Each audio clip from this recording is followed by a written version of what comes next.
We're here with John Auers, who has just been part of a very interesting panel on refining, and he has offered to answer some questions for us. One of the points that John made was that regulation has a lot to do with things, and that's one of the big problems for the industry. And we spent a lot of time talking about the IMO regulations, but nobody really talked much about the refineries' problems with meeting various other environmental requirements on emissions and things like that. What is the state of play with that these days? Have they all taken care of what they needed to, or is it still out there? Yeah, it's a continual issue. There are going to be more and more regulations. Obviously, in the United States, the desulfurized gasoline, we're in the latter stages of that. Tier 3s for small refiners going to be finalized here in the next couple of years. There's still some cleanup to be done there.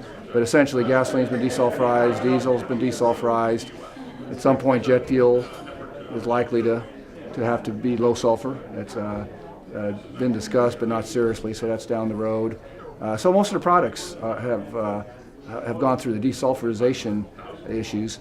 That's not the case everywhere else in the world. Europe certainly cleaned their products up, but in a lot of parts of the developing world, they're still in the process of enacting these cleaner fuel specifications.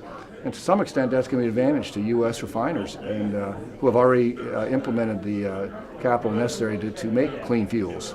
So where some people see regulations as a challenge, and they certainly are, they can also be an opportunity, just as with IMO.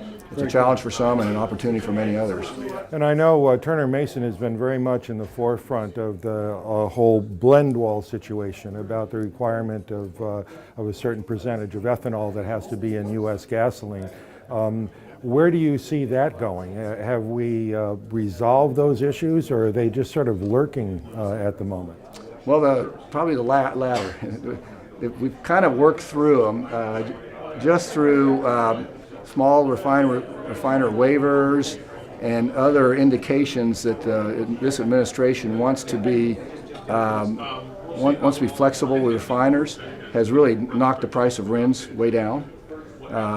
Now, here in the last couple days, we've had the proposal by the administration that they're going to go ahead with approving or going forward with proposing an E15 waiver, summertime waiver on RVP, which would allow potentially the use of gasoline with as much as 15% ethanol in it during the summer. You might want to help our listeners out with some of the terminology about what a RIN is and the idea that this E15 is about a percentage number and stuff, just for the a RIN is a renewable identification number. It's something that a refiner has to buy or create that certifies that they've blended enough ethanol into their gasoline. And RINs got very expensive, above $1 a gallon. They're down to a tenth of that, or a little bit above that right now. And they were a big burden, particularly on smaller refiners. In the end, most of that cost does get passed on to consumers, but in the short term, it can be a big burden for especially smaller guys. PES, who filed bankruptcy, said that was a major one of the factors that was involved in them having to seek protection. And E10 means 10% ethanol in a blend. E15 means 15%. E10 is approved, and that's what essentially almost all U.S. gasoline has 10% ethanol. E15 is a bigger issue.